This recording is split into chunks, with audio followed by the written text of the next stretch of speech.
इस सदन में नागर विमानन क्षेत्र के अनुदान मांगों पर चर्चा की स्वीकृति प्रदान की, इसलिए मैं तहे दिल से आपको धन्यवाद अर्पित करना चाहता हूं। और उसी के साथ कल हमारी करीब 8 घंटे की चर्चा हुई, जिसमें हमारे 57 माननीय सांसदों ने अपने विचार रखे, अपने प्रश्न रखे, अपने सुझाव रखे। मैं तहे दिल से उनको भी धन्यवाद अर्पित करना चाहता हूं। मैं अपना सौभाग्य समझता हूं कि इतनी एक सकारात्मक चर्चा की भागीदारी में मैं कल उपस्थित था और इसी मंथन के आधार पर हम अपने नागर विमानन क्षेत्र को इस देश में आगे ले जाने में हम लोग सफल हो पाएंगे, ये मेरी मंशा है।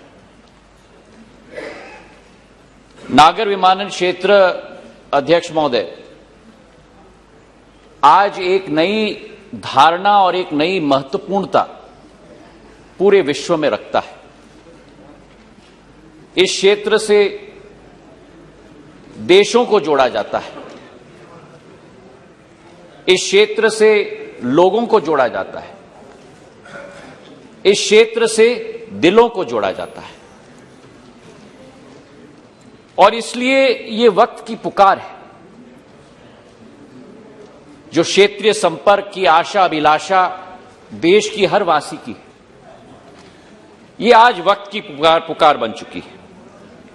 और भारत का एक बहुत लंबा और गौरवशाली इतिहास नागर विमानन क्षेत्र का रहा है।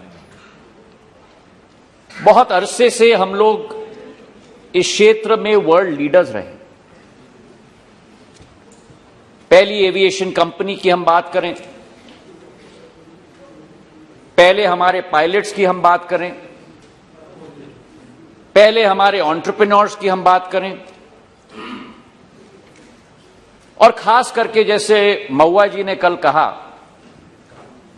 कि महिलाओं का भी एक बहुत महत्वपूर्ण योगदान, और यह अतिशयोक्ति नहीं होगी अगर मैं कहूं कि योगदान नहीं, लेकिन महिलाओं का एक नेतृत्व इस क्षेत्र में सदैव रहा है, सदियों से। अध्यक्ष महोदय, वर्तमान में भी मुझे खुशी हो रही है सदन को सूचित करते हुए कि जहां विश्व भर में हर देश में केवल 5% पायलट्स महिलाएं हैं, वो केवल भारतवर्ष है जहां हमारे देश के पायलट्स में से 15% हमारी महिला पायलट हैं। ये महिला सशक्तिकरण का एक बेहतरीन उदाहरण है, महिला नेतृत्व का एक बेहतरीन उदाहरण है। नागर विमानन क्षेत्र के परिदृश्य में आज पिछले 20-25 सालों में बहुत परिवर्तन हुआ है। अध्यक्ष महोदय, पुराने जमाने में 2 सदियों पूर्व यह देखा जाता था कि जहां बड़े बड़े शहर हैं वहीं मांग उठती थी कि हमें एयरपोर्ट चाहिए, हमें कनेक्टिविटी चाहिए, हमें संपर्क चाहिए। लेकिन आज वो पैराडाइम, वो विचारधारा, वो सोच बिल्कुल परिवर्तित हो गई है। और इस तरीके से परिवर्तित हुई है कि जहां एयरपोर्ट बनता है, जहां हवाई जहाज पहुंचता है, उस क्षेत्र का विकास और प्रगति सुनिश्चित हो जाता है। कनेक्टिविटी के आधार पर, क्षेत्रीय संपर्क के आधार पर विकास और प्रगति की समुद्र उस क्षेत्र में बहने लगती है। और यही वजह है अध्यक्ष महोदय कि नागर विमानन क्षेत्र आज भारत में हमारे आर्थिक पहिए का एक बहुत महत्वपूर्ण अंग बन चुका है। अगर नागर विमानन क्षेत्र का हम इकोनॉमिक मल्टीप्लायर इफेक्ट देखें तो जो 100 रुपए का निवेश नागर विमानन क्षेत्र में किया जाता है, उसका आर्थिक लाभ घरेलू उत्पादन के लिए 310 रुपए होता है। मतलब कि economic multiplier effect civil aviation का 3.1 है। और जहां इकोनॉमिक मल्टीप्लायर इफेक्ट हम लोगों का 3.1 है, वहीं इंप्लॉयमेंट मल्टीप्लायर इफेक्ट, रोजगार सर्जन करने की क्षमता, नागर विमानन क्षेत्र में जहां एक प्रत्यक्ष रोजगार का अवसर उत्पन्न होता है, वहीं 6.1 अप्रत्यक्ष रोजगार के अवसर उत्पन्न होते हैं। मतलब कि इंप्लॉयमेंट मल्टीप्लायर इस क्षेत्र का करीब करीब 1:6.1 का रेशियो है। अब भारत की क्या कल्पना है अध्यक्ष महोदय? आज भारत विश्व का 7वां सबसे बड़ा देश। आबादी की क्षमता में हम देखें तो 135 करोड़ की हमारी आबादी है। सबसे फुर्ती से बढ़ती हुई एक आर्थिक शक्ति के रूप में भारत उभर रही है प्रधानमंत्री नरेंद्र मोदी जी के नेतृत्व में। और आने वाले 2025 तक विश्व के 5वें सबसे बड़ी आर्थिक शक्ति के रूप में परिवर्तित होकर भारत विश्व पटल पर उठेगी।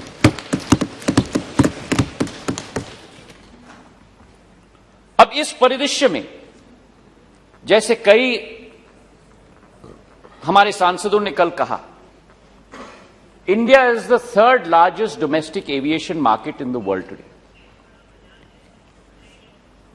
और कोविड आने के पहले सबसे तेज रफ्तार से यह क्षेत्र बढ़ रहा था। और इसके पीछे 5 कारण। एक, आर्थिक रूप से तेज रफ्तार से बढ़ता हुआ देश, क्षेत्रीय संपर्क में तेजी से बढ़ोतरी, तीसरा intense competition, super normal profits नहीं। टेलीकॉम की तरह एक जमाना था 1993 में, जब ये डब्बे हमारे पास नहीं होते थे। 1 लाख रुपए का डब्बा आता था और 16 रुपए प्रति मिनट उसका दाम होता था। आज डब्बा 5,000 रुपए में आता है और वॉइस तो पूरी तरह से निःशुल्क हो चुका है। और यही परिवर्तन धीरे धीरे नागर विमानन क्षेत्र में भी आया है, इंटेंस कंपटीशन के आधार पर। तो जो अर्थशास्त्र में कहा जाता है low volume high margin market के बजाय हाई वॉल्यूम लो मार्जिन के मार्केट के रूप में परिवर्तित ये क्षेत्र भी हो चुका है। तो 1, ग्रोइंग इकोनॉमी, 2, क्षेत्रीय संपर्क में बढ़ोतरी, तीसरा इंटेंस कंपटीशन, चौथा कंपेटिटिव एयरफेयर्स, और 5वां एक बढ़ती हुई डिमांड, एक मांग क्षेत्रीय संपर्क के लिए और ट्रैवल के लिए। पर यहां मैं थोड़ा रुकना चाहता हूं अध्यक्ष महोदय, क्योंकि हम लोगों का दायित्व केवल जहाज एयरपोर्ट तक सीमित नहीं। और मैं धन्यवाद अर्पित करना चाहता हूं मेरे सभी साथियों को, मेरे बुजुर्गों को। प्रधानमंत्री जी के नेतृत्व में जब जब देश में संकट का समय आया है, प्रवासी भारतीयों को, देश के वासियों को विश्व के किसी भी कोने पे ऑपरेशन लगाकर हमारे देशवासियों को सुरक्षित वापस लाने का काम प्रधानमंत्री जी के नेतृत्व में किया गया। और इसकी एक लंबी कड़ी है। नेपाल में जब भूकंप आया था तो ऑपरेशन मैत्री 2015 में चलाई गई थी। ऑपरेशन राहत जब येमेन में लड़ाई उत्पन्न हो चुकी थी तो ऑपरेशन राहत के तहत मार्च अप्रैल 2015 में 6,710 हमारे नागरिकों को, जिनमें केवल 4,800 भारतीय नागरिक थे और 1,962 विदेशी नागरिक थे, उनको भी हम वापस लेके आए। 2016 में ऑपरेशन संकट मोचन, साउथ सुदान में जब युद्ध का माहौल तैनात हुआ था, वहां 153 भारतीय नागरिक और 2 हमारे पड़ोसी देश के नेपाल के नागरिकों को हमने सुरक्षित वापस घर लाया। और 2021 में अभी ऑपरेशन देवी शक्ति, जहां अफगानिस्तान से 670 हमारे निवासियों को हम वापस सुरक्षित घर वापस लेके आए। तो ये एक सिलसिला प्रधानमंत्री जी के नेतृत्व में कई सालों से चल रहा है। लेकिन जो स्थिति इस बार निर्मित हुई यूक्रेन के अंदर, युद्ध का माहौल, 22-23 हजार हमारे बच्चे वहां फंसे हुए, गोली बारूद का वातावरण, यह अतिशयोक्ति नहीं होगी अगर इस सदन के पटल में मैं कहूं कि केवल हमारे प्रधानमंत्री जी के नेतृत्व की क्षमता के आधार पर और संकल्प के आधार पर उन्हें हम वापस सुरक्षित लेके आ पाए। और यह मैं समझाना चाहता हूं, क्योंकि यह केवल एक देश का विषय नहीं था। जो संदर्भ मैंने आपको पहले दिए वो एक देश के संदर्भ में थे। हमारे प्लेन्स, हमारे विमान, हमारा एयरफोर्स यूक्रेन नहीं जा पा रहा था क्योंकि ये एक युद्ध का वातावरण था।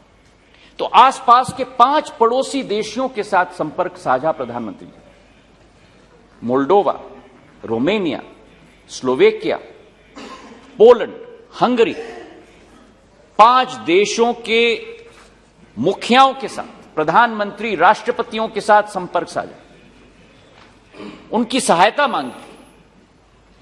यूक्रेन और रूस के राष्ट्रपतियों के साथ संपर्क साझा युद्ध के वातावरण में कि एक कॉरिडोर बनाओ ताकि मेरे बच्चों को हम लोग सफलतापूर्वक सुरक्षित वापस लेके आए। और यही कारण है अध्यक्ष महोदय कि पहली बार इतिहास में देश की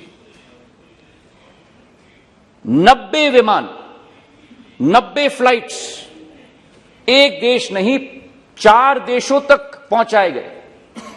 90 फ्लाइट्स पहुंचाए गए 5-5 एयरपोर्ट्स पे, और 22,000 हमारे बच्चों को हम लोग सुरक्षित वापस लेके आए। और इस विषय पर मैं धन्यवाद अर्पित करना चाहता हूं हमारे भारतीय वायुसेना को भी। 4 C-17 ग्लोब मास्टर्स, 14 सॉर्टीज लगाई, और उसी के साथ इंडिगो के 35 फ्लाइट्स, एयर इंडिया के 14 फ्लाइट्स, गो फर्स्ट के 6 फ्लाइट्स, एयर एशिया के 3 फ्लाइट्स, एयर इंडिया एक्सप्रेस के 9 फ्लाइट्स, स्पाइस जेट के 9 फ्लाइट्स। हर विमान कंपनी ने दिल खोलकर कहा कि राष्ट्र की आपत्ति है, हम आके आपकी सहायता करेंगे। और इस संकट के वातावरण में अध्यक्ष महोदय, केवल भारतीय नागरिक नहीं, नेपाल के नागरिकों को, बांग्लादेश के नागरिकों को, अफ्रीका के कई नागरिकों को हम लोग सुरक्षित वापस लेके आए। और इस चित्र के पीछे कई ऐसे अनजान चेहरे हैं और इस सदन के समक्ष में प्रस्तुत करना चाहता हूं। हमारे राजदूत, हमारे मिशंस और कई ऐसे हमारे सरकारी कर्मचारी जिनको पासपोर्ट ऑफिस से लेकर इन देशों में भेजा गया मदद करने के लिए, और रात दिन सरहद पर खड़े रहे एक एक बस को कंपनी करने के लिए ताकि हमारे बच्चों को हम लोग सुरक्षित वापस ले जाएं। आसान वातावरण नहीं था। तो आज इस सभा और इस सदन से मैं धन्यवाद अर्पित करना चाहता हूं हमारे एयरलाइंस को, हमारे पायलट्स को, हमारे क्रू को, हमारे राजदूत के मिशन के लोगों को, हमारे प्रवासी भारतीयों को, जिन्होंने उन देश में एक एक प्रवासी भारतीय ने वहां आकर कहा कि आप जो चाहो हम करेंगे, हम खाना बनाएंगे, हम बस आपके लिए अरेंज करेंगे, जो भी संभव हो पाए। और यही भारत की शक्ति है अध्यक्ष महोदय। किसी और देश ने ऐसा कैंपेन शायद मेरे इतिहास में तो 20 साल के जनसेवा के इतिहास में कभी नहीं देखा मैंने, जो भारत ने। और जब हम वहां थे तो दूसरे देश के नागरिक हमसे पूछ रहे थे कि ये कैसे संभव हो पाए। तो एक जनसेवा और एक विचारधारा सेवा की इस क्षेत्र के साथ भी जुड़ी है अध्यक्ष महोदय। यह संकट का विषय है अध्यक्ष महोदय कि यह क्षेत्र हर कई साल एक कठिनाई की स्थिति से गुजरता है। अंग्रेजी में कहावत है ब्लैक स्वान इवेंट।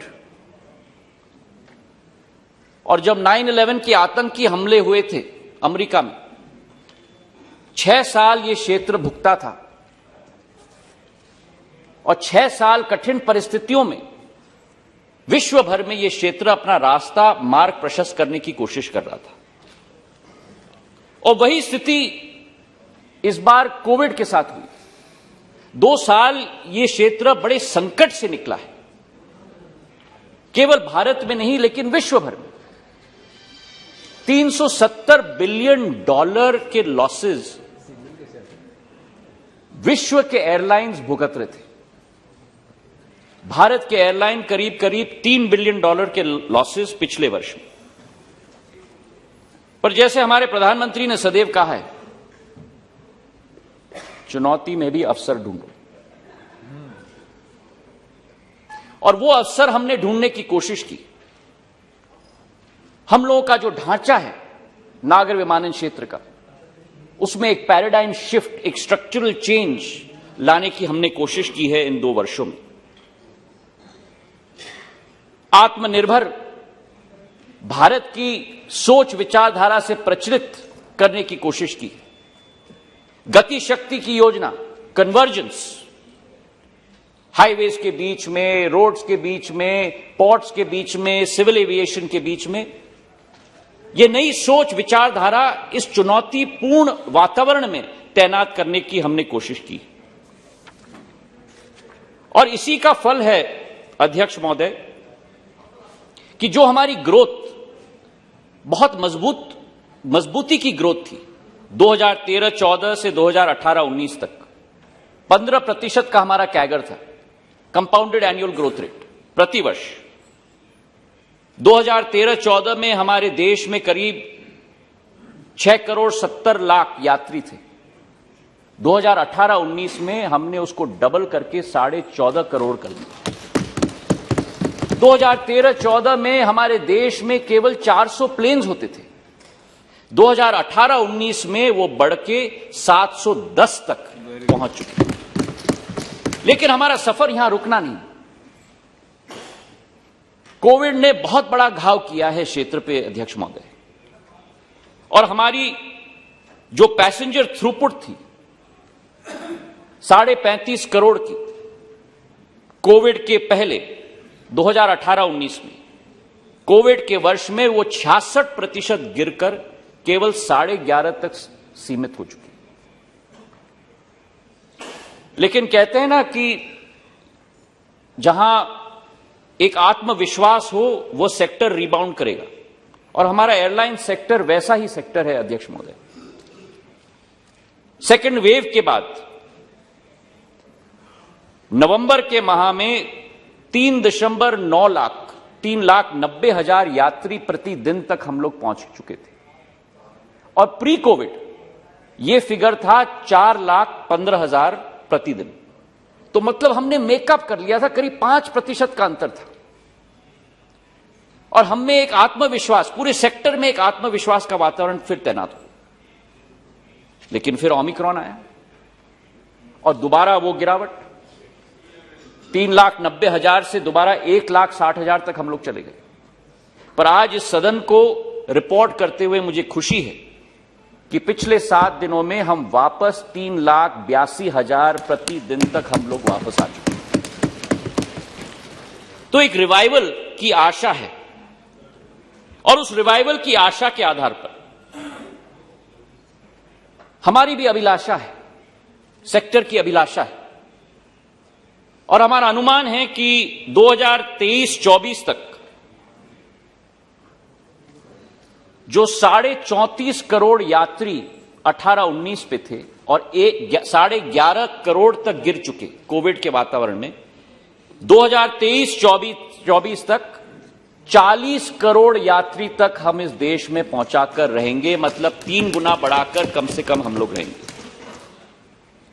और अगर ये कीर्तिमान अगर स्थापित करना है, ये सेवा हमें करना है, तो फिर एक नई आशा, एक नई उमंग, एक नई फूर्ति और एक नई जोश के साथ हमें कार्य करना होगा।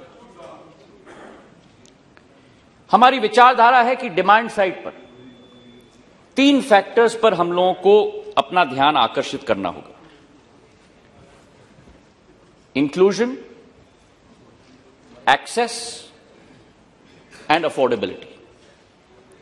इन तीनों पर हमें अपना ध्यान आकर्षित करना होगा ताकि आम आदमी तक यह सुविधा हम लोग पहुंचा पाए।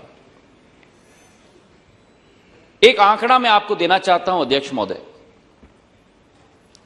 हमारी प्रतिस्पर्धा रेल के क्षेत्र में सेकंड एसी और फर्स्ट एसी के यात्रियों के साथ तुलनात्मक दृष्टिकोण में हम लोग कंपेयर कर सकते हैं।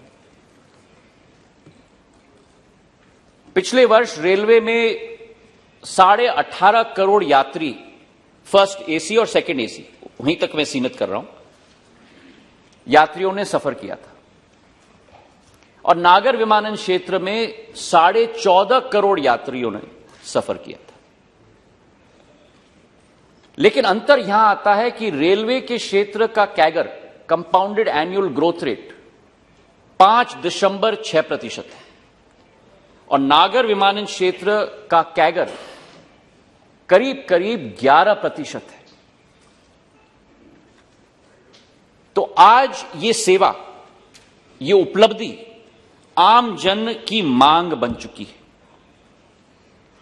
हमारी विचारधारा है कि अगर इसे हमें सक्षम कराना होगा तो हम लोगों को हमारा ध्यान अधोसंरचना, एयरपोर्ट्स और सेवा, एयरलाइंस के प्रति हमें रुझान रखना होगा। और मैं आपके समक्ष रखना चाहता हूं कि वस्तुस्थिति क्या है। 2014 तक अध्यक्ष महोदय हमारे देश में 74 एयरपोर्ट्स बने थे और पिछले 7 सालों में हमारे क्षेत्र में 66 नए एयरपोर्ट्स बने हैं। मतलब वो 74 अब 140 बन चुका है। मतलब करीब करीब उस कैपेसिटी को हमने डबल की है। और उसी के साथ हमारा ये संकल्प है कि ये जो 140 का आंकड़ा आज है, 2025 तक इस आंकड़े को हम 220 तक ले जाकर आपके समक्ष रखेंगे। ये हम आपको विश्वास दिलाते हैं। एयरपोर्ट्स के क्षेत्र में वस्तुस्थिति सदन के समक्ष में रखना चाहता हूं कुछ राज्यों की। उदाहरण के तौर पर उत्तराखंड में 2014 के पहले एक ही विमानतल था, एक ही एयरपोर्ट। आज एयरपोर्ट्स और हेलीपोर्ट्स मिलाकर उत्तराखंड में 9 एयरपोर्ट्स और हेलीपोर्ट्स 7 साल के अंदर। महाराष्ट्र 2014 के पहले महाराष्ट्र में 4 विमानतल थे। आज उसी महाराष्ट्र में 14 विमानतल है अध्यक्ष। उत्तर पूर्वी राज्य बहुत महत्वपूर्ण है हमारे लिए स्ट्रेटेजिक रूप से, क्षेत्रीय संपर्क के रूप से। और उत्तर पूर्वी राज्य में हमारे 9 विमानतल थे 2014 के पहले।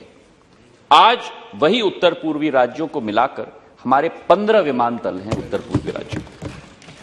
कर्नाटक 5 विमानतल थे, आज हमारे 8 विमानतल थे। राजस्थान, क्योंकि बहुत सारे हमारे राजस्थान के सांसदों ने भी कल बहुत सुझाव दिए, हमारे 3 विमानतल थे 2014 के पहले, आज हमारे 7 विमानतल हैं अध्यक्ष।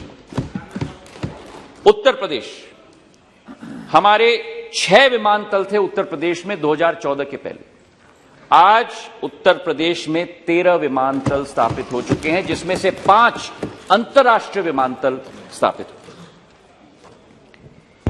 पिछले 1 साल में अध्यक्ष महोदय,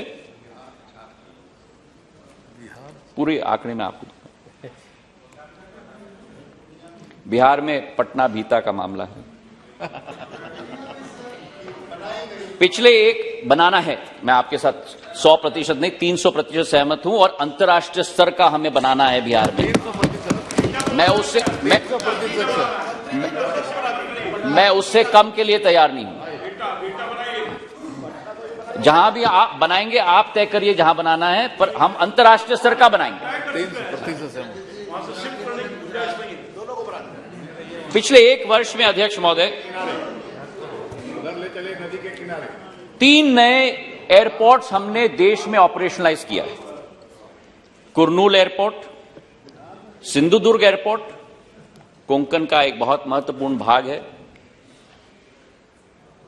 मेरी भी पूर्वज महाराष्ट्र से आते थे। शिवाजी महाराज के क्षेत्र का एक अभिन्न अंग है।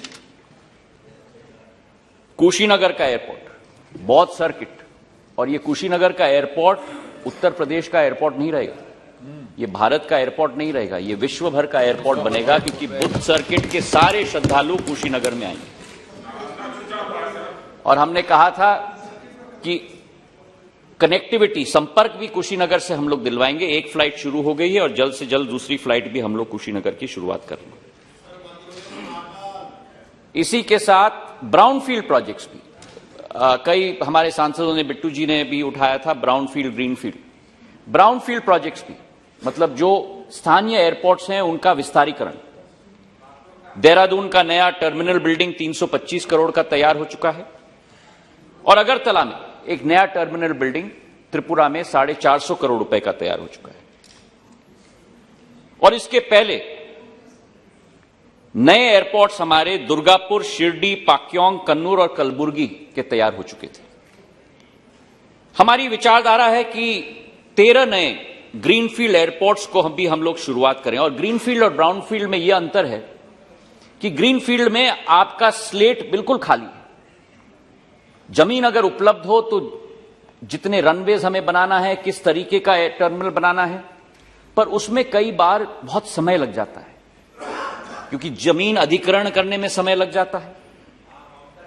ब्राउनफील्ड के क्षेत्र में यथावत जल्दी एयरपोर्ट बन जाएगा, लेकिन कई बार वो सीमित रह जाता है क्योंकि जमीन सीमित रहता है। तो हमारी स्ट्रैटेजी देश में होनी होगी दोनों पक्षों में, ब्राउनफील्ड भी और ग्रीनफील्ड भी, और यही हम लोगों की स्ट्रैटेजी आने वाले दिनों में होगी।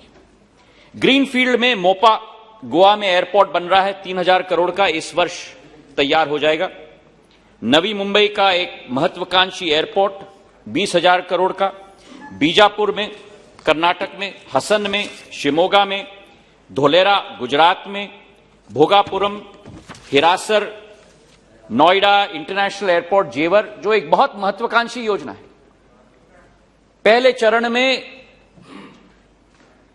12 मिलियन पैसेंजर्स की क्षमता होगी और आखिरी चरण तक 70 मिलियन पैसेंजर्स, मतलब जो आज दिल्ली की क्षमता है वो जेवर में तैयार हो जाएगी आने वाले वर्षों में। और उत्तर भारत का नहीं, लेकिन विश्व का अंतर्राष्ट्रीय एयरपोर्ट 5 रनवेज के साथ वहां स्थापित होगा। अध्यक्ष महोदय, होलोंगी अरुणाचल प्रदेश में 650 करोड़ का इसी वर्ष हम लोग तैयार करके जनता को हम लोग समर्पित करेंगे। कई मुद्दे अध्यक्ष महोदय यहां कल उठे थे, मैं आपको बताऊंगा। मध्य प्रदेश के तो रहने ही वाले हैं ना। आप मध्य प्रदेश मेरे ऊपर आप छोड़ दो। कई मुद्दे यहां उठे थे अध्यक्ष महोदय कि विनिवेश किया जा रहा है एयरपोर्ट्स का। ये सरकार एयरपोर्ट्स को बेच रही है। बनाने के बजाय आप बेच रहे हैं। मैं समझाना चाहता हूं मेरे सभी माननीय सांसद महोदय को, हमारी पॉलिसी विनिवेश की नहीं है। जिन 6 एयरपोर्ट्स का आप संदर्भ दे रहे हैं, वो 6 एयरपोर्ट्स विनिवेश या प्राइवेटाइजेशन के आधार पर निजी कंपनियों को नहीं दी गई है। वो एयरपोर्ट्स केवल एक लीज स्ट्रक्चर के आधार पर 50 साल के लिए दी गई है। मुझे अगर आप 5 minute you are my senior, give me 5 minutes, give me 5 minutes, 5 minute मुझे दे दीजिए। Thank you. बैठिए बैठिए बैठिए। विनिवेश और लीजिंग में अंतर क्या है? यस। 4 अंतर है अध्यक्ष महोदय। पहला अंतर यह है कि विनिवेश में आप अपने स्थायी संसाधन को बेच देते हो, वो वापस कभी नहीं आएगा। लीजिंग स्ट्रक्चर में जैसे आप अपने घर को लीज करते हो, आप अपने ऑफिस स्पेस को लीज करते हो, किराए पे आप कुछ वर्षों के लिए दे रहे हो। Point number 1। पॉइंट नंबर 2, वो भी मैं आपको बताऊंगा। वो भी बताएंगे, वो भी बताएंगे। पॉइंट नंबर 2, विनिवेश में केवल आपको एक रूप में राशि मिलती है कि जो आपका स्थायी संसाधन है उसका दाम क्या है हम आपको देंगे, उसके बाद tata bye bye. Leasing structure में आपको अपने स्थायी संसाधन के लिए राशि भी मिलती है और उसके साथ हर वर्ष आपको किराए पर पर्सन भी दिया जाएगा सरकार को। तीसरा अंतर अध्यक्ष महोदय, विनिवेश में build operate and own model चलाया जाता है और लीजिंग स्ट्रक्चर में build operate own and transfer back का मॉडल चलता है, वापस भी आएगा। और चौथा अंतर अध्यक्ष महोदय कि प्राइवेटाइजेशन में वो स्थायी साधन आप भारत सरकार को कभी वापस नहीं आएगा। लीजिंग स्ट्रक्चर में 50 साल के बाद वो एयरपोर्ट जो भी इंप्रूवमेंट्स प्राइवेट पार्टी उस पर करेगी वो निःशुल्क वापस भारत सरकार की बौपत्ती वापस बन जाएगी। अब प्रश्न उठाए गए थे कि नहीं ठीक है, जरूरत क्या थी ये करने की। ये भी मैं आपको आपके समक्ष में तथ्य रखना चाहता हूं। वर्तमान एयरपोर्ट्स अथॉरिटी के अंतर्गत अगर इस प्रॉफिटेबिलिटी का हम लोग अंदाज लगाते अगले 2 साल तक, तो हर वर्ष एयरपोर्ट्स अथॉरिटी ऑफ इंडिया की कमाई इन 6 एयरपोर्ट से करीब करीब 550 करोड़ होती प्रति वर्ष। और जो हमने लीज आउट किया है इन एयरपोर्ट्स को, जिस रेट्स पे लीज आउट किया है, उसके आधार पर प्रतिवर्ष एयरपोर्ट्स अथॉरिटी ऑफ इंडिया को 904 करोड़ रुपए प्रतिवर्ष मिलेंगे। फिर क्या है, फिर क्यों? मतलब अतिरिक्त 354 करोड़ प्रतिवर्ष, मतलब 64% ज्यादा। और इसके अतिरिक्त जो मैंने निवेदन किया था आपसे कि आज इन 6 एयरपोर्ट्स के लिए भारत सरकार को और एयरपोर्ट्स अथॉरिटी ऑफ इंडिया को 2300 करोड़ रुपए जो राशि लगाई गई थी, उस 2300 करोड़ रुपए के बजाय आज भारत सरकार को 2322 करोड़ रुपए भारत सरकार के बैंक अकाउंट में ऑलरेडी पहुंच चुका है। हाँ वही बता दीजिए। इसी के साथ नाकामियां कहां हैं यार? इसी के साथ आपने जी बार में क्या किया? हमारी विचारधारा है अध्यक्ष महोदय कि नागर विमानन क्षेत्र में अगर तेजी से वृद्धि हम लोग चाहते हैं, जो हमारे सारे सांसद महोदयों ने कल मांग भी रखी थी, हमारी विचारधारा है कि जो राशि इस लीजिंग आउट स्ट्रक्चर के आधार पर मिलेगी वही राशि हर एक राज्य के एयरपोर्ट्स में निवेश एयरपोर्ट्स अथॉरिटी के द्वारा किया है। मैंने अभी बताया, टाटा अलग है, ये अलग है, एयरलाइंस अलग है। अभी एयरलाइन दा मुझे समाप्त करने दीजिए, उसके बाद जो भी आपके प्रश्न हैं उनका जवाब मैं जरूर दूंगा। अभी आया नहीं एयरलाइंस। कई मुद्दे उठाए गए थे अध्यक्ष महोदय, कई मुद्दे उठाए गए थे विनिवेश के आधार पर कि ये सरकार विनिवेश की स्ट्रैटेजी पे चल रही है,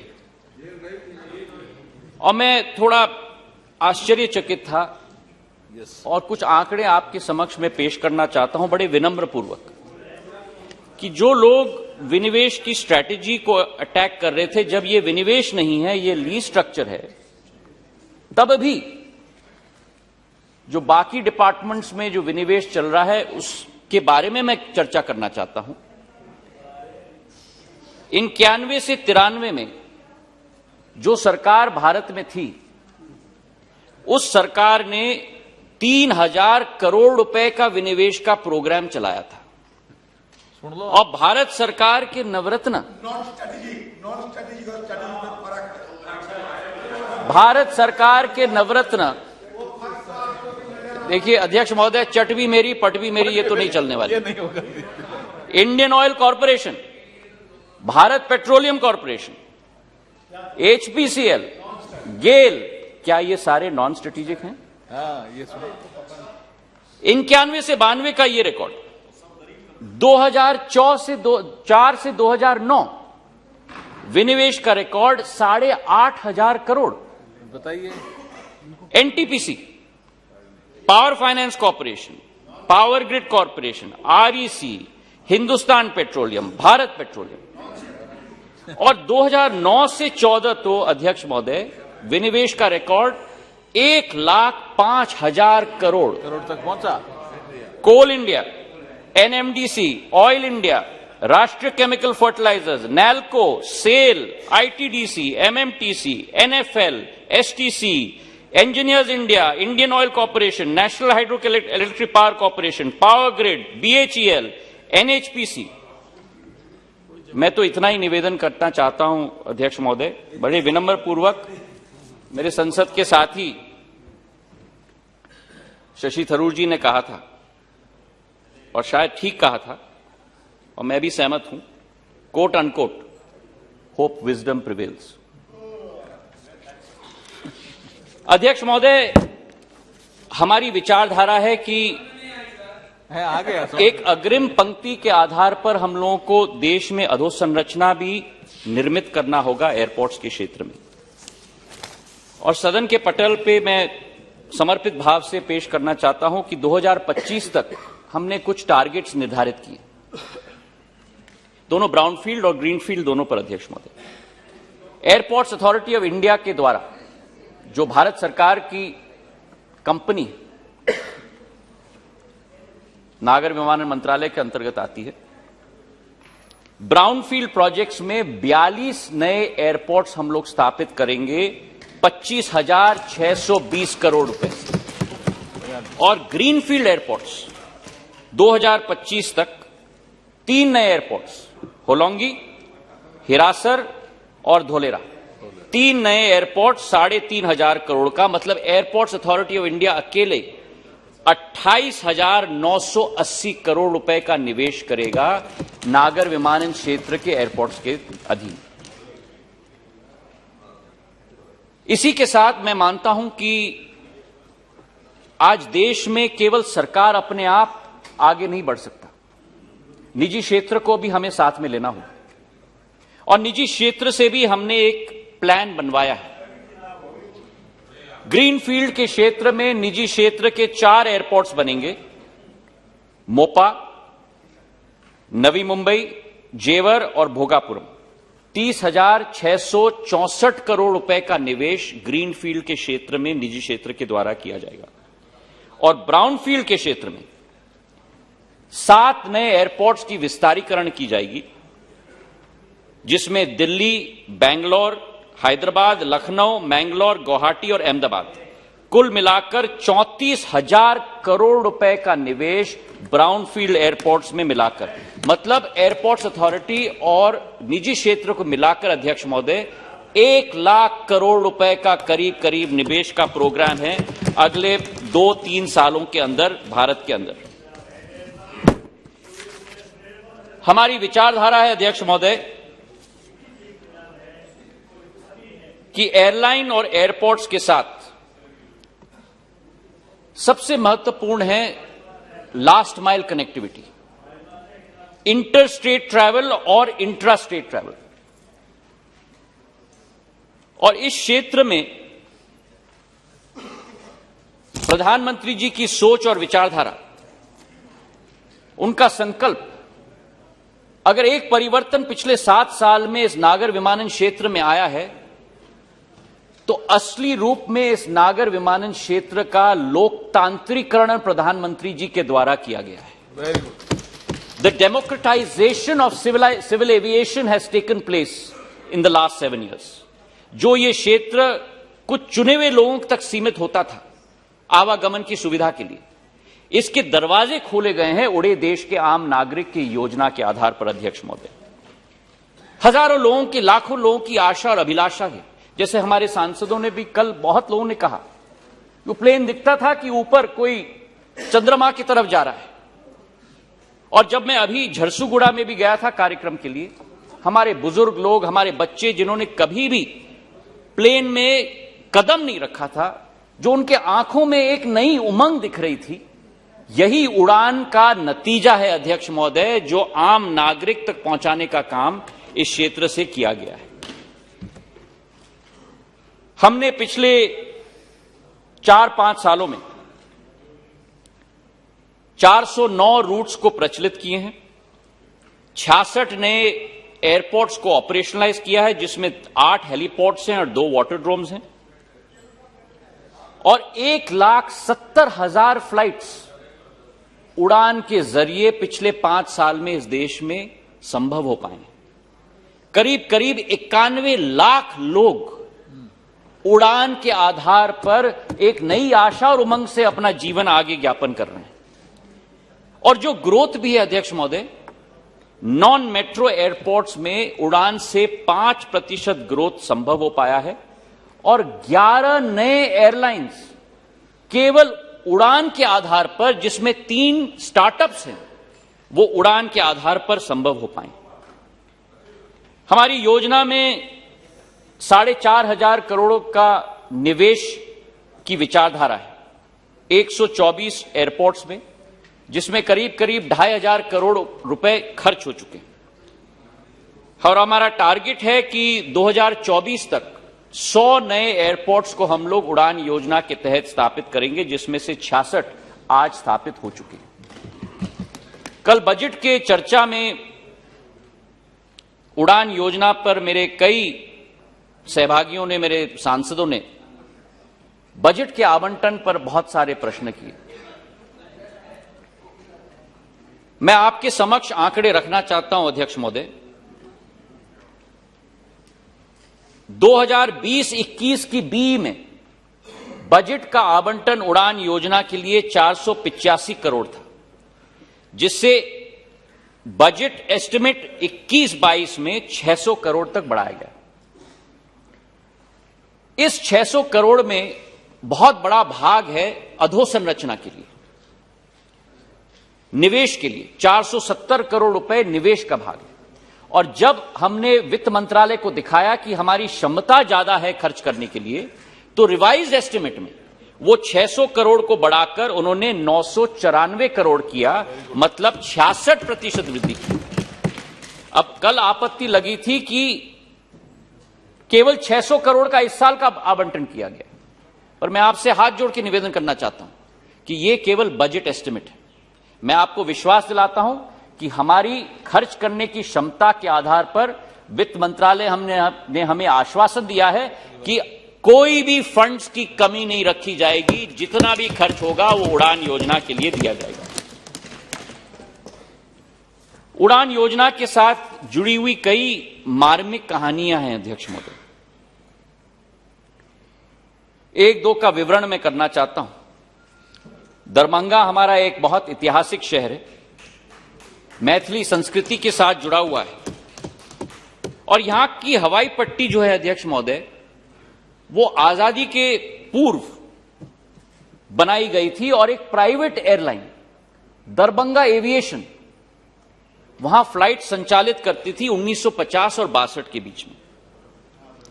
उसके बाद पूरी तरह से ये नागर विमानन नक्शे से गायब हो गया देश के।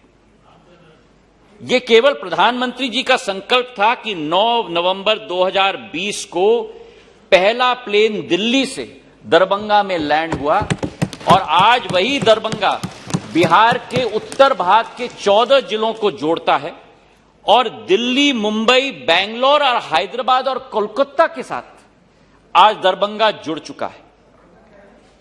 9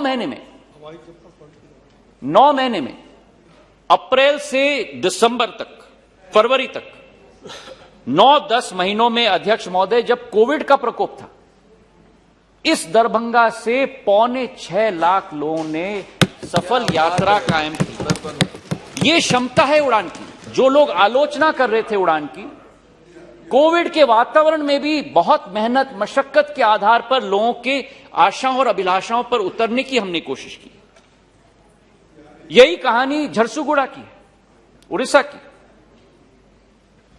द्वितीय विश्व युद्ध का एयर स्ट्रिप था अध्यक्ष महोदय, और झरसुगुड़ा छत्तीसगढ़ के बाउंड्री पर है। भुवनेश्वर से अध्यक्ष महोदय 350 किलोमीटर दूर है, 7 घंटे लगते हैं उसी राज्य में भुवनेश्वर से झरसुगुड़ा पहुंचने के लिए। मार्च 2019 में वीर सुरेंद्र साय एयरपोर्ट, और जब मैं झरसुगुड़ा गया था, मैंने निवेदन किया था, वहां के लोग कह रहे थे मुझे, आपका स्वागत है वीएसएस एयरपोर्ट में। मैंने हाथ जोड़ के निवेदन किया कि वीएसएस एयरपोर्ट मत कहिए, ये हमारे स्वतंत्र संग्रामी के नाम पर रखा गया है, वीर सुरेंद्र साय एयरपोर्ट से प्रचलित होना चाहिए ये नाम। और आज झरसुगुड़ा देश के 6 शहरों से जुड़ा हुआ है, दिल्ली से, बेंगलोर से, कोलकाता से, हैदराबाद से, रायपुर से, और उसी राज्य में भुवनेश्वर के साथ भी। और पिछले 11 महीनों में, दोबारा मैं कह रहा हूं, कोविड के वातावरण में 2.5 लाख लोग झरसुगुड़ा से देश के कोने कोने तक पहुंचे। यह है कमाल उड़ान की। एक आखिरी उदाहरण मैं आपको देना चाहता हूं, रूपसी एयरपोर्ट की, असम की।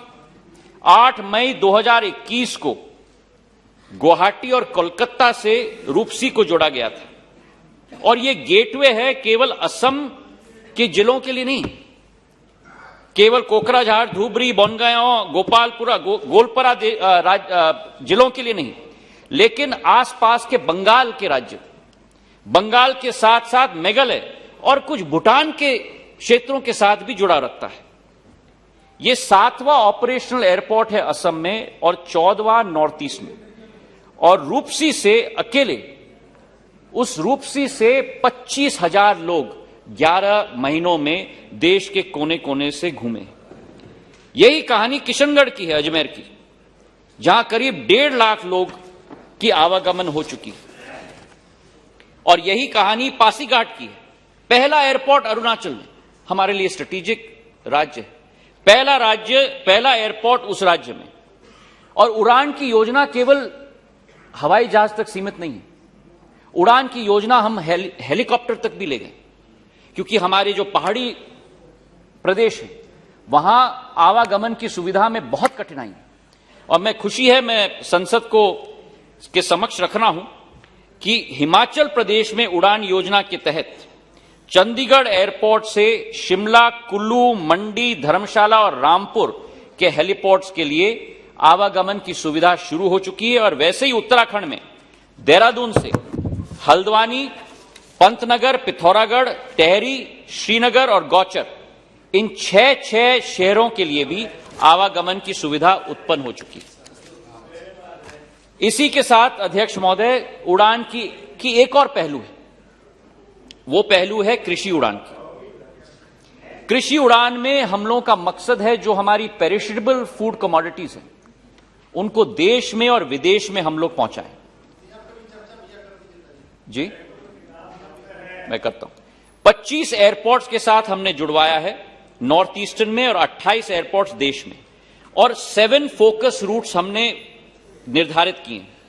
अमृतसर से दुबई मक्के के लिए, दरभंगा से पूरे देश में लीची के लिए, सिक्किम से पूरे देश में जेवक उपज के लिए, चेन्नई विजाग से कोलकाता और फारी सी फूड के लिए, अगरतला से दिल्ली और दुबई पाइनएप्पल के लिए, डिब्रूगढ़ से दिल्ली और दुबई संतरे के लिए, और गुवाहाटी से हांगकांग दाल, फल और भाजियों के लिए। और पिछले 1 वर्ष में अध्यक्ष महोदय, जहां 84,000 मेट्रिक टन 2021 में हैंडल किया गया था, इस वर्ष 1,10,000 मेट्रिक टन पेरिशेबल फूड का हम लोग ने हैंडल किया है। मतलब करीब 30% की वृद्धि हुई। हमारी विचारधारा है कि आने वाले समर शेड्यूल में फ्लाइट्स की भी वृद्धि हो और आने वाले समर शेड्यूल में जो अब 1-2 दिन में शुरू होगा अध्यक्ष महोदय, 135 नए फ्लाइट्स हम लोग शुरुआत कर रहे हैं देश के अंदर और 15 नए फ्लाइट्स पूरे विश्व के लिए इस नए समर शेड्यूल में हम लोग शुरुआत कर रहे हैं। जहां हम एयरलाइंस और एयरपोर्ट्स की बात और हेलीकॉप्टर्स की बात कर रहे हैं अध्यक्ष महोदय, वही महत्वपूर्ण है कि एक दक्षता हम अपने सर्विस स्टैंडर्ड्स के आधार पर हमारी संस्थाओं में भी लाएं। कई मेरे सहभागियों ने डीजीसीए के बारे में चर्चा किया था। प्रधानमंत्री जी की विचारधारा है कि टेक्नोलॉजी का इस्तेमाल हमें जरूर करना चाहिए दक्षता को बढ़ाने के लिए, और डीजीसीए को हमने ईजीसीए में परिवर्तित किया है। 298 सेवाएं डीजीसीए की जो हैंड रिटन होती थी वो अब इलेक्ट्रॉनिक फॉर्मेट में हो चुकी हैं। और 1-2 उदाहरण मैं आपको देना चाहता हूं। पायलट्स और एएमईज और एटीसीओज के लिए, एटीसीओज की भी चर्चा कल की गई थी। पहले उनके लाइसेंस कागज पे बनाए गए थे, अब न्यू स्मार्ट कार्ड लाइसेंस बनेंगे जो क्यूआर कोड और स्कैनिंग के आधार पर किया जाएगा, जो ईजीसीए पोर्टल के आधार पर किया जाएगा। पायलट्स के मेडिकल एग्जामिनेशन के लिए करीब 20 से 30 दिन लगते थे रिकॉर्ड लिखने के लिए, डॉक्टर के पास जाने के लिए। अब ई फॉर्मेट के अंदर 2 या 4 दिन में पायलट का मेडिकल एग्जामिनेशन संभव हो पाएगा। और उसी तरह अनेक विषयों में भी इसके आधार पर हम लोग वृद्धि ला रहे हैं। एक और नई सोच मैं सदन के पटल पर रखना चाहता हूं अध्यक्ष महोदय, और वो है डिजी यात्रा। वर्तमान में कई बार एयरपोर्ट्स में लंबी लाइनें होती हैं। पहले सीआरपीएफ बाहर चेक करता है, फिर अंदर बैगेज काउंटर पे चेक करता है, फिर सिक्योरिटी स्क्रीनिंग होती है। तो हमने एक नई योजना निकाली है डिजी यात्रा, जहां फोन डब्बे के आधार पर आपका आधार कार्ड और आपके चेहरे के साथ मैचिंग किया जाएगा और वो बोर्डिंग पास के साथ सिंक्रोनाइज सीमलेसली किया जाएगा बायोमेट्रिक्स के आधार पे, और आपका विमानतल पर आपका अनुभव एक सीमलेस अनुभव होगा। खाली काउंटर्स लगाए जाएंगे, आप टिकट को स्कैन करेंगे और काउंटर्स खुल के आपको आवागमन के लिए सुविधा दी जाएगी। हम लोग ने 7 एयरपोर्ट्स निर्धारित किए हैं इसके पहले फेज में, और एक एक करके हम करेंगे। एयरपोर्ट्स अथॉरिटी ऑफ इंडिया के अंतर्गत पुणे, कोलकाता, विजयवाड़ा और वाराणसी, और निजी एयरपोर्ट्स के अंतर्गत दिल्ली का एयरपोर्ट, बेंगलोर का एयरपोर्ट और हैदराबाद का एयरपोर्ट। ये कई देशों में संचालित किया गया है, चाहे दुबई हो, एटलांटा हो, टोक्यो हो, लंदन हो, सिंगापुर हो, एम्स्टरडैम हो, और इसकी कई वृद्धि करीब 30 से 40% वेट टाइम में कमी पाई गई है, जिससे सहूलियत हमारे यात्रियों को मिली है। कल अध्यक्ष महोदय हमारे नागर विमानन क्षेत्र की वित्तीय संकट के बारे में बहुत चर्चा की गई, और यह जरूर सत्य है कि कठिन परिस्थितियों से यह क्षेत्र जुड़ा है। हमारे कई सांसदों ने बहुत सारे सुझाव भी दिए, और मैं आपको स्पष्ट रूप से कहना चाहता हूं कि जिस दिन से मैंने इस विभाग का प्रभार संभाला, प्रधानमंत्री जी के आशीर्वाद के आधार पर, मेरी विचारधारा यही थी कि जो पेन पॉइंट्स इस क्षेत्र का है, उस पेन पॉइंट्स को हमें रिजॉल्व करना है। और मैं मानता हूं कि अगर विचार विमर्श के आधार पर यह होगा तो ज्यादा एक रिच डायलॉग होगा, और उसी के आधार पर एक युद्ध स्तर पर जो प्रदेशों के द्वारा वैट मुहैया किया जाता है एयर टर्बाइन फ्यूल पर, कई राज्यों में 1 से 5% तक सीमित है। और जुलाई पिछले वर्ष जिस दिन मैंने प्रभार संभाला, हमारे देश के 36 राज्य और यूनियन टेरिटरीज के बीच में 12 राज्य थे जो एक आधुनिक दूर दृष्टिकोण की विचारधारा रखते थे, जिन्होंने अपना वैट 1 से 5% तक सीमित कर दिया था। पर 24 राज्य थे जहां वैट एटीएफ पर 20 से 30% तक होता है। अब आप समझिए कि जिस इंडस्ट्री की cost structure air turbine fuel 40% होती है, उस पर अगर 20 से 30% का भार हो तो वो इंडस्ट्री किस तरीके से सरवाइव कर पाएगी। और मैंने निवेदन किया एक एक राज्य के मुख्यमंत्री के साथ, और इस सदन के पटल पे मैं धन्यवाद अर्पित करना चाहता हूं उन राज्यों के मुख्यमंत्रियों को जिन्होंने शीघ्र कैबिनेट मीटिंग की, कैबिनेट ऑर्डर पास किया, गजेट नोटिफिकेशन किया। और मैं उल्लेख भी करना चाहता हूं, यूनियन टेरिटरीज और राज्यों को मिलाकर 12 राज्यों ने अपनी वैट की लेवल को 20 से 30 से 1 से 4 तक सीमित कर दिया। और उन राज्यों का मैं उल्लेख करना चाहता हूं,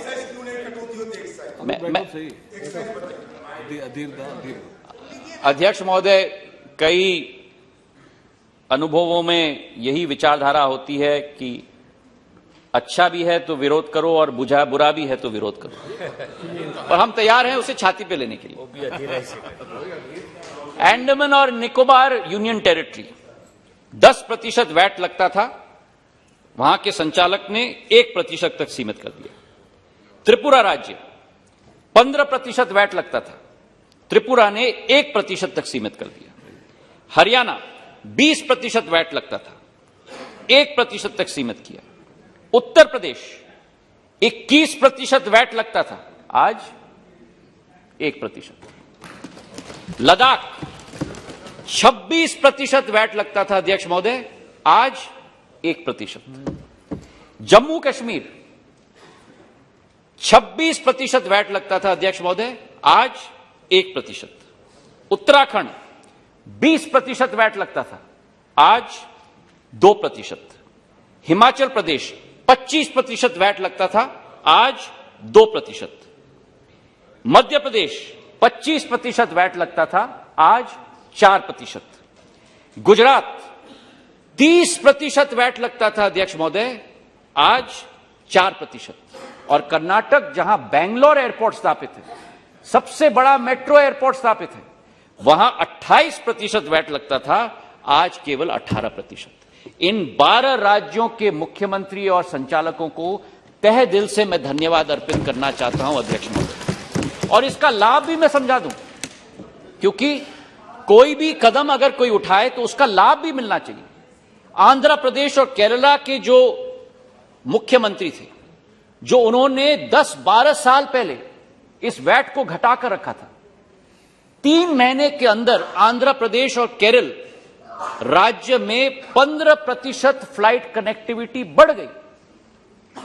और उसी के साथ साथ जो जम्मू और कश्मीर ने अभी अध्यक्ष महोदय 25% से 1% वैट लाया, 2 हफ्ते के अंदर अध्यक्ष महोदय जम्मू कश्मीर में रिफ्यूलिंग 360% में वृद्धि हुई, क्योंकि प्लेन्स वहीं रिफ्यूल करेंगे जहां ईंधन सस्ता हो।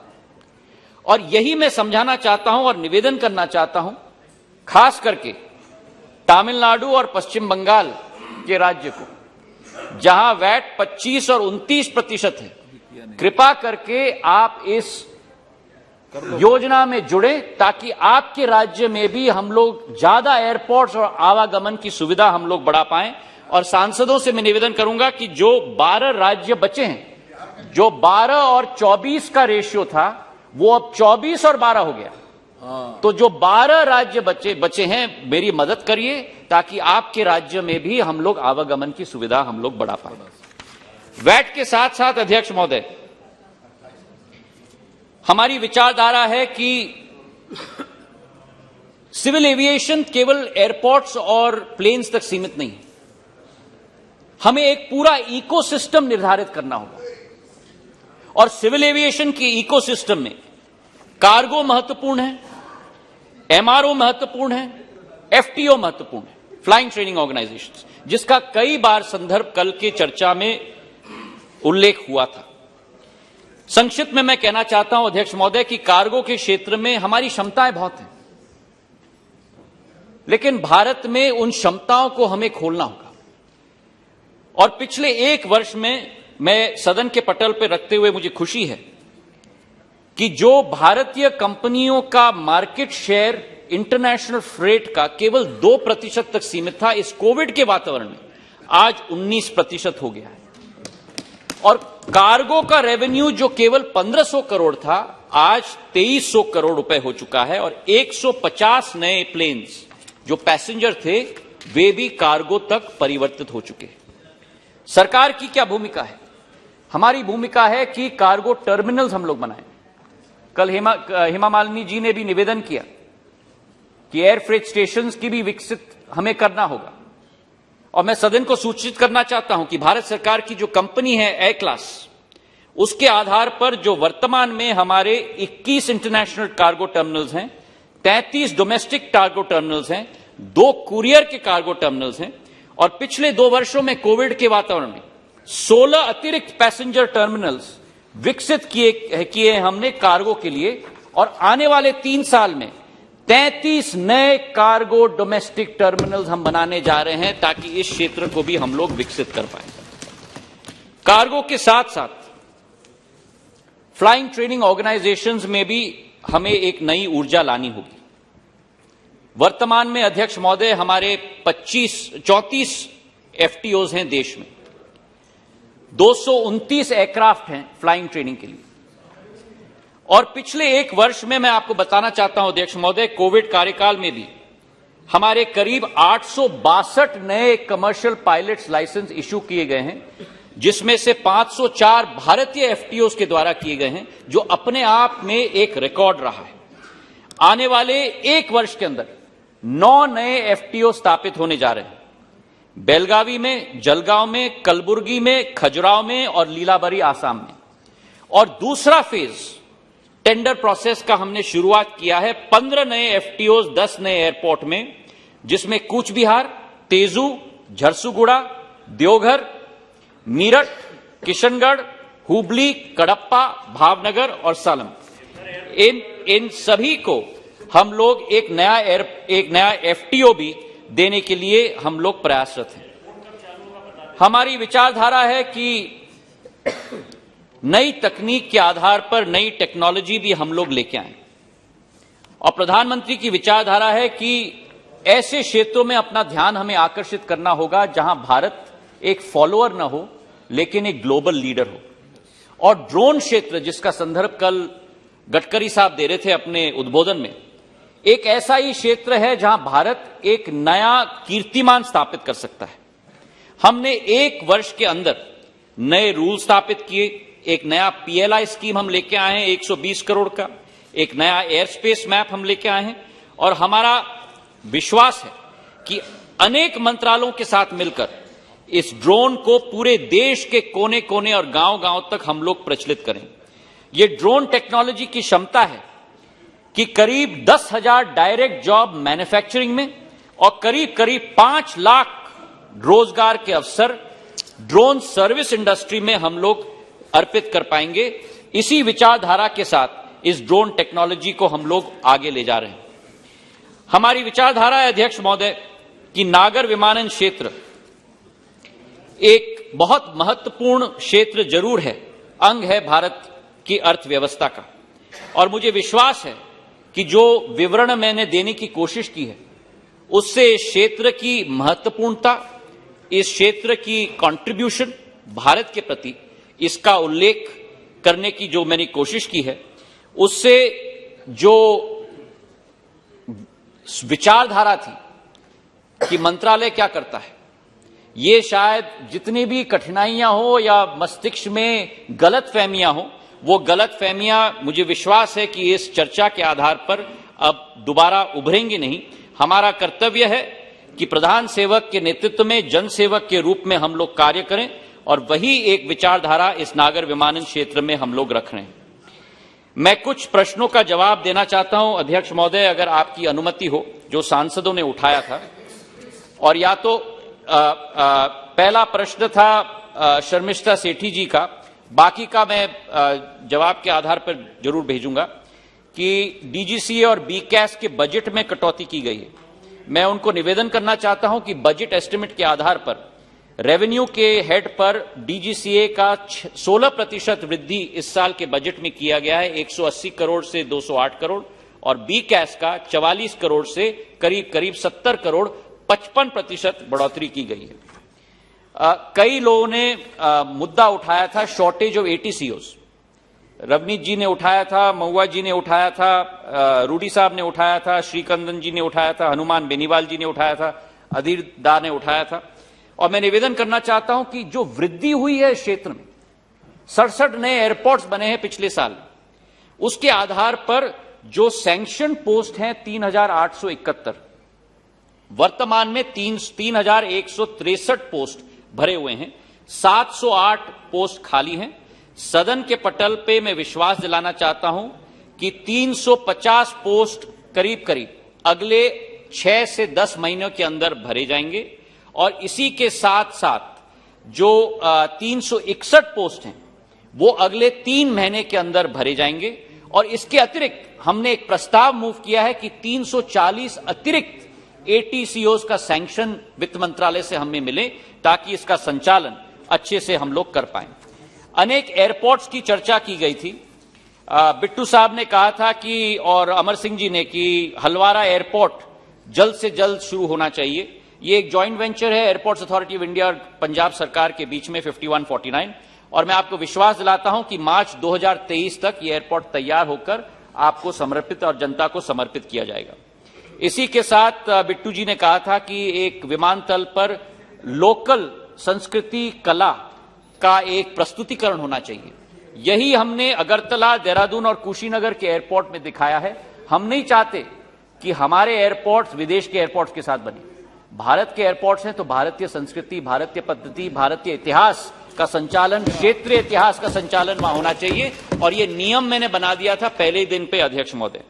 इसी के साथ महुआ जी ने बगडोगरा और श्रीनगर एयरपोर्ट का विस्तारीकरण की प्रश्न उठाया था। बगडोगरा एयरपोर्ट में स्टेट गवर्नमेंट ने अभी जमीन एआई को दी है। हम जल्द से जल्द इसकी कार्य शुरुआत हम लोग करेंगे। और श्रीनगर के लिए नया टर्मिनल बिल्डिंग बन रहा है 1000 करोड़ रुपए का, इसका डीपीआर भी पास हो चुका है और जल्द से जल्द कार्य शुरू होगा। इसके साथ आपने ले एयरपोर्ट की भी बात की थी। कैपेसिटी एक्सपेंशन चल रहा है और अगस्त 2023 तक यह समर्पित हो जाएगा क्षेत्र की जनता को। संतोष कुमार जी ने उठाया था पूर्णिया एयरपोर्ट के बारे में। नया टर्मिनल बिल्डिंग जब भारतीय वायुसेना हमें जमीन देगा, मैं आपको विश्वास दिलाता हूं कि 2 साल के अंदर नया टर्मिनल बिल्डिंग तैयार पूर्णिया एयरपोर्ट में करके आपको हम लोग समर्पित करेंगे। चेन्नई के लिए मुद्दा उठाया गया था द्वितीय एयरपोर्ट का। 4 साइट सजेस्ट किए गए थे तमिलनाडु सरकार के द्वारा। 2 साइट्स हमने स्वीकृत किए हैं। वो स्वीकृति का पत्र भी हमने आपके सरकार को भेजा है। जल्द से जल्द जवाब आए कौन सा साइट वो चूज करना चाहते हैं, और हम लोग तैयार हैं सेकंड एयरपोर्ट की शुरुआत चेन्नई में भी करने के लिए। शर्मिष्ठा जी ने पुरी की एयरपोर्ट के बारे में प्रश्न उठाया था। पुरी की एयरपोर्ट के लिए हमने फीजिबिलिटी रिपोर्ट उड़ीसा की सरकार को दे दिया है। उनके निर्णय के लिए हम लोग इंतजार कर रहे हैं। निर्णय आएगा, हम लोग तीव्र गति से वहां तैयार करेंगे। और एक डकोटा की शिफ्टिंग के बारे में कहा था बीजू पट्टनायक साहब का। कोई भी परमिशन अगर एयरपोर्ट्स अथॉरिटी ऑफ इंडिया के द्वारा दी जानी है, जल्द से जल्द हम लोग दिलवाएंगे, ये विश्वास मैं आपको दिलाता हूं। श्रावस्ती एयरपोर्ट के बारे में प्रश्न उठाया था। ये भी तैयार है। कोड भी 19 सीटर एयरक्राफ्ट के लिए लाइसेंसिंग की प्रक्रिया जारी है और जल्द से जल्द इसकी शुरुआत भी हम करेंगे। अध्यक्ष महोदय के क्षेत्र में कोटा एयरपोर्ट की भी बहुत दिनों से लोग इंतजार कर रहे हैं। राज्य सरकार जमीन देते ही उसका कार्य भी हम लोग शुरुआत करवाएंगे। अध्यक्ष महोदय, ये विश्वास मैं आपको दिलाता हूं। कलबुर्गी एयरपोर्ट के लिए नाइट लैंडिंग फैसिलिटी का उमेश यादव जी ने प्रश्न उठाया था। झालावाड़ के एयरपोर्ट के लिए उड़ान के अंतर्गत हम लोग उसमें सम्मिलित करेंगे, ये विश्वास मैं आपको दिलाता हूं। नाइट लैंडिंग की फैसिलिटी अभी कलबुर्गी में है। और कोलकाता के सेकंड एयरपोर्ट के बारे में अधीर दा ने प्रश्न उठाया था और सुदीप दा ने पिछले प्रश्नकाल में मुझे निवेदन किया था, और मैं आप दोनों से निवेदन करना चाहता हूं इस विषय पे करीब कम से कम आप दोनों एक हो जाए। आपका प्रस्ताव आया है कि दीमापुर में हम एयरपोर्ट बनाएं। अब दुर्गापुर 150 किलोमीटर दूर है। अब कलकत्ता के वासियों को आप 150 किलोमीटर दूर भेजना चाहते हो विमानतल में पहुंचने के लिए। एक साइट कृपा करके आप तय कर लो, हम तैयार होंगे आपके साथ, दोनों के साथ काम करने के लिए। इस विषय पर कृपा करके आप लोग दोनों साथ में हो जाएं। प्रश्न उठाया गया, एक महत्वपूर्ण प्रश्न है कैलीकट एयरपोर्ट के बारे में। कैलीकट एयरपोर्ट में आप लोग सबको मालूम है कि बहुत ही एक दुर्भाग्यपूर्ण घटना हुई थी। वहाँ एक एक्सीडेंट हुआ था जहाँ बहुत सारे लोगों की जान गई। हमारे मंत्रालय की जिम्मेदारी है कि सुरक्षा सर्वप्रथम होना चाहिए और सुरक्षा के साथ हम लोग कोई शॉर्टकट नहीं कर सकते। एक फली नरीमन जी, हमारे पूर्व वायुसेना के अध्यक्ष के चेयरमैनशिप में एक कमेटी गठित की गई थी, वो रिपोर्ट आ चुका है। उन्होंने स्पष्ट रूप से कहा है कि इस रनवे को हमें एक्सटेंड करना होगा, अगर वाइड बॉडी एयरक्राफ्ट प्रचलित करना होगा और कोर्टसी एयरक्राफ्ट की सुरक्षा के लिए भी। तो मैं निवेदन करूंगा हमारे सारे सांसदों के साथ मेरी मदद जरूर करिए। सरकार से हमें 18.5 एकड़ की जमीन लेवलाइज्ड, क्योंकि वहां एक खाई है, लेवलाइज्ड जमीन की जरूरत है। वो जमीन मिलते ही उस एयरपोर्ट की तीव्र गति से हम लोग रनवे का एक्सपेंशन करेंगे और फिर वाइड बॉडीड एयरक्राफ्ट की शुरुआत हम लोग करेंगे। नवनीत जी ने पूछा था मुझे, अमरावती एयरपोर्ट के लिए 75 करोड़ रुपए हम लोग ने सैंक्शन किया है और यूटिलाइजेशन सर्टिफिकेट मिलते ही जितनी भी राशि की जरूरत है हम देंगे ताकि अमरावती एयरपोर्ट की शुरुआत हम लोग कर पाए। पुडुचेरी के लिए वैद्यनाथन जी ने मुझे प्रश्न उठाया था, हैदराबाद बैंगलोर की कनेक्टिविटी के लिए। मुझे खुशी है आपको बताते हुए कि 27 तारीख को जो वहां डिसकंटिन्यू किया गया था, हैदराबाद और बैंगलोर दोनों की कनेक्टिविटी यथावत शुरू की जाएगी, ये विश्वास मैं आपको दिलाता हूं। मेरे भाई कृष्णा देवरालू जी ने उठाया था कनेक्टिविटी आंध्र प्रदेश एयरपोर्ट्स के लिए। ये समर शेड्यूल में विजयवाड़ा को कडप्पा के साथ हम जोड़ रहे हैं और तिरुपति को शिरडी और त्रिची दोनों के साथ हम लोग जोड़ रहे हैं। इसी के साथ मुरादाबाद के बारे में हसन साहब ने प्रश्न पूछा था। मैं इनको विश्वास दिलाता हूं कि 23 करोड़ रुपए हम लोग ने आवंटित किए हैं उस एयरपोर्ट के लिए। डेवलप हो चुका है, लाइसेंसिंग की प्रक्रिया शुरू है और वो खत्म होते ही मुरादाबाद कानपुर मुरादाबाद और मुरादाबाद लखनऊ मुरादाबाद दोनों की कनेक्टिविटी हम लोग शुरू करेंगे। इसी के साथ पॉइंट ऑफ कॉल और जॉब लॉसेस की भी चर्चा की गई थी। हमारी कोशिश होगी कि जल्द से जल्द हम लोग दोनों पर कार्य करें। मैं केवल एक चीज अंत में कहना चाहता हूं अध्यक्ष महोदय कि हमारी ये नागर विमानन क्षेत्र तीव्र गति से आगे बढ़ रहा है। 2 नए एयरलाइंस की शुरुआत आने वाले वर्ष में इस नागर विमानन क्षेत्र में मैं आपको समय दे दूंगा, मेरी बात सुन लीजिए कृपा करके। एक तो मंत्री जेट एयरवेज और अकाशा, आप किसी भी सदस्य को आश्वासन मत दे दिया करो कि मैं समय दे दूंगा, ये तो मुझे देना है समय कि किसको दूंगी किसको। क्षमा करिए, क्षमा करिए, क्षमा करिए। मैंने कहा अध्यक्ष महोदय जी, मैंने कहा मुझे समय दे दीजिएगा। मैंने कहा मुझे समय दे दीजिएगा। तो दो नए एयरलाइंस की शुरुआत हो रही है, जेट और अकाशा की, जो पिछले 20 साल में सारे एयरलाइंस बंद हो रहे थे देश में। 2 नए एयरलाइंस की शुरुआत हो रही है। हमारी आशा अभिलाषा बहुत ऊंची है अध्यक्ष महोदय। सफर आसान नहीं होगा, पर मैं इतना ही कहना चाहता हूं कि हमारी फोकस लक्ष्य पर है, क्रियान्वयन क्षमता पर है और यही मैं मानता हूं कि सबका साथ, सबका विश्वास, सबका प्रयास और सबका विश्वास और आप सबके आशीर्वाद के साथ इस क्षेत्र को हम आगे ले जाएंगे। अध्यक्ष महोदय, हमारे सांसदों ने और हमारे वरिष्ठ सांसदों ने जरूर एक महत्वपूर्ण मुद्दा उठाया है और वो एयर इंडिया का मुद्दा है। जिसका भाषण ले हुआ सर, उसके बारे में आपने जवाब नहीं दिया। देगा ना, जवाब आएगा ना। मैं जो अभी मुद्दे उठे हैं उनका मैं जवाब देने की कोशिश कर रहा हूं। ये एक बहुत महत्वपूर्ण मुद्दा है, जैसे सुदीप दास ने कहा और प्रेमचंद जी ने कहा, और इसे सदन के पटल पे भी मैं रखना चाहता था। मैं घड़ी देख रहा था कि लंबा समय चल रहा है और लेकिन जरूर इस पर विस्तृत तरीके से मैं अपने पॉइंट्स को आपके समक्ष में रखना चाहता हूं। मैं समाप्त करूं। एयर इंडिया अध्यक्ष महोदय देश का नवरत्न था। निजी क्षेत्र से इसकी शुरुआत हुई, इसकी राष्ट्रीयकरण की गई और राष्ट्रीयकरण करने के बाद कई साल इसे सफलतापूर्वक चलाया गया था।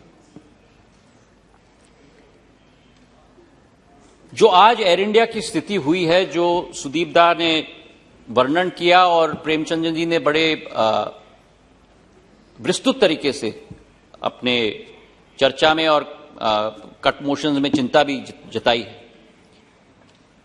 यह स्थिति उत्पन्न क्यों हुई है, यह हमें समझने की जरूरत है अध्यक्ष महोदय। अब मैं थोड़ा समय लूंगा अध्यक्ष महोदय।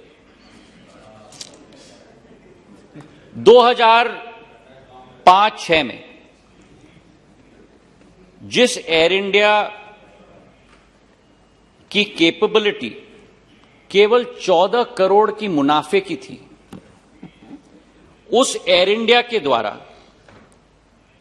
68 एयरक्राफ्ट बोइंग की खरीदवाने का मसौदा पे हस्ताक्षर किया गया और 43 एयरक्राफ्ट एयरबस से।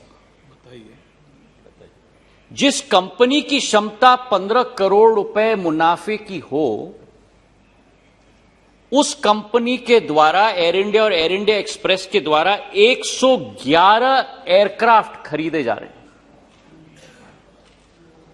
क्या कारण हो सकता है, इस पर मैं विश्लेषण नहीं करना चाहता। कारण ध्यान है लोगों को, लेकिन ये आप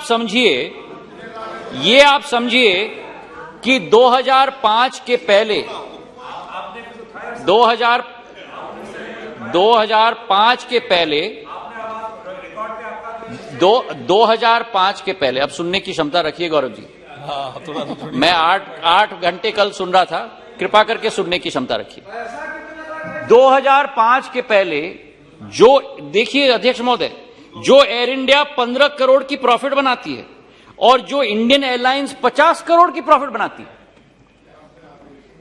55,000 करोड़ का डेट बर्डन लिया जाता है, 111 एयरक्राफ्ट खरीदी जाती हैं और भाग एक क कि उस 111 एयरक्राफ्ट में से 15-20 777-300ER जो जरूरत है उससे ज्यादा खरीदी जाती है ये क्यों किया? और 5 एयरक्राफ्ट B300-200EK ये 13-14 में बेची जाती है। लो, ये और कर दिया। 111 एयरक्राफ्ट आप खरीदें 55,000 करोड़ का, जिस कंपनी का डेट टू इक्विटी रेशियो, और इंडस्ट्री में देखा जाता है कि लेवरेज एक सीमा से ज्यादा नहीं लिया जाता किसी कंपनी में, नहीं तो कंपनी डूबेगी। जिस कंपनी का लेवरेज ऑलरेडी 5:1 है, मतलब डेट 5 और इक्विटी 1, उसमें आप 55,000 करोड़ का आप ऋण लेते हो और उसके बाद केवल ये नहीं, लेकिन दोनों कंपनीज का मर्जर करते हो। तो वही नहीं बोला। दोनों कंपनियों की कल्चर अलग, उनकी विचारधारा अलग, उनकी इंप्लॉइज की रिटेंशन प्रोग्राम अलग, उन दोनों कंपनीज को आप मर्ज करते हो, तो जो दो कंपनीज प्रॉफिट मेकिंग कंपनीज थी 2005 में, जिस साल मर्जर किया गया उस साल से 3,300 करोड़ का लॉस बनाने की शुरुआत की गई। समझ लो आप। और हर वर्ष 2007-8 से अध्यक्ष महोदय, अब देखिए अध्यक्ष महोदय, दाने मुझसे पूछा है तो मुझे जवाब देने का मौका दिया जाए, 2007-8 से 2020-21 तक हर साल 3,000 से 7,500 करोड़ का लॉस, 85,000 करोड़ रुपए का loss, combined merger Air India का, acquisition of 111 aircraft, return sale of 5 B300 aircraft, 777 B300 15 in excess, merger of two companies with totally two different cultures, two different visions, two different employment retention programs, and you result in 20 crore का loss प्रतिदिन, 7,500 का loss. अब इसके आगे सुनिए अध्यक्ष महोदय, अब अध्यक्ष महोदय, इसके साथ साथ जो लिबरलाइजेशन किया गया, आपने पूछा तो मैं जवाब दे रहा हूं, नहीं तो मैं चुप था। आपने पूछा, आपने मेरा मुंह खुलवाया, मैं तो कुछ नहीं कह रहा था, आपने मेरा मुंह खुलवाया है। मैं तो बैठ गया था। बोल ही नहीं रहे थे। इसके बाद अध्यक्ष महोदय, लिबरलाइजेशन ऑफ बायलैटरल्स, आप सुनिए, 2004-5 में जो लिबरलाइजेशन की गई बायलैटरल्स की, जो भारतीय कैरियर्स थे, जो बायलैटरल्स 51 मिलियन की बायलैटरल्स थी, उनको बढ़ाकर 51 मिलियन बायलैटरल्स, मतलब जितनी क्षमता सीट्स की दी जाती हैं विदेशी एयरलाइंस को यहां आने के लिए और हमारे एयरलाइंस को वहां जाने के लिए, उसको बढ़ाकर 180 मिलियन किया गया और खाड़ी देशों में 100 से 200% बढ़ाया गया, साउथ ईस्टियन नेशंस को 200% बढ़ाया गया और यूरोपियन नेशंस को 400% बढ़ाया गया, जबकि भारतीय कैरियर्स के पास वो क्षमता नहीं थी। तो इसके आधार पर अध्यक्ष महोदय, क्या पोजीशन हुआ एयरलाइंस की? जब ये स्थिति हुई, जो दाव पूछ रहे थे मुझसे, 14 साल के लॉसेस 85,000 करोड़, भारत सरकार की इक्विटी की infusion 54,000 crore, government grant 50,000 crore, 190,000 crore तो ये हो गया और वर्तमान का नेट डेट था 66,000 करोड़। तो 2,50,000 करोड़ की खाई एयर इंडिया में उत्पन्न हो गई थी और ये पैसा भारत सरकार का नहीं है, ये पैसा भारत के 135 करोड़ जनता का पैसा है। और हमारे प्रधानमंत्री ने निर्णय लिया कि हमारे प्रधानमंत्री ने संकल्प किया कि इस घाटे को बंद करना ही होगा और इसका विनिवेश करना ही होगा, ताकि भारत सरकार और भारत की जनता का पैसा का संरक्षण किया जाए और उसका सदुपयोग किया जाए, उज्ज्वला के लिए, राशन के लिए, सड़कों के लिए, जल जीवन के लिए, आम जन के लिए। और इसलिए अध्यक्ष महोदय, इस कंपनी का विनिवेश किया गया। जो प्रेमचंद्रन जी ने बहुत महत्वपूर्ण मुद्दा उठाया था और दास साहब ने उठाया था कि जो हमारे कर्मचारी हैं उनकी स्थिति क्या है, हमारे शेयर होल्डर्स एग्रीमेंट में विस्तृत रूप से लिखा गया है। पहला कंडीशन कि 1 साल के लिए कोई भी हमारे कर्मचारी को फायर नहीं किया जाएगा, उनको रिटेन किया जाएगा 1 साल के लिए। 1 साल के बाद अगर किसी को रिटेंशन से हमें हटाना है तो केवल वीआरएस स्कीम के आधार पर किया जाएगा, उसके अलावा नहीं। जहां तक मेडिकल की बात प्रेमचंद्र जी ने कहा, मेडिकल फैसिलिटीज रिटायरिंग और रिटायर्ड एम्प्लॉयज की जो भारत सरकार का व्यय होता था वही सीजीएचएस और नेशनल हेल्थ अथॉरिटी के आधार पर किया जाएगा, ये हम लोगों का संकल्प है। और इसी के साथ हमारी विचारधारा है कि कर्मचारियों की सुरक्षा भी उत्पन्न हो, ताकि आने वाले समय में इस क्षेत्र को और इस एयरलाइन को भी दोबारा स्थापित किया जाए और भारत सरकार और भारत की जनता की पैसे और उनकी आमदनी की रक्षा की जाए।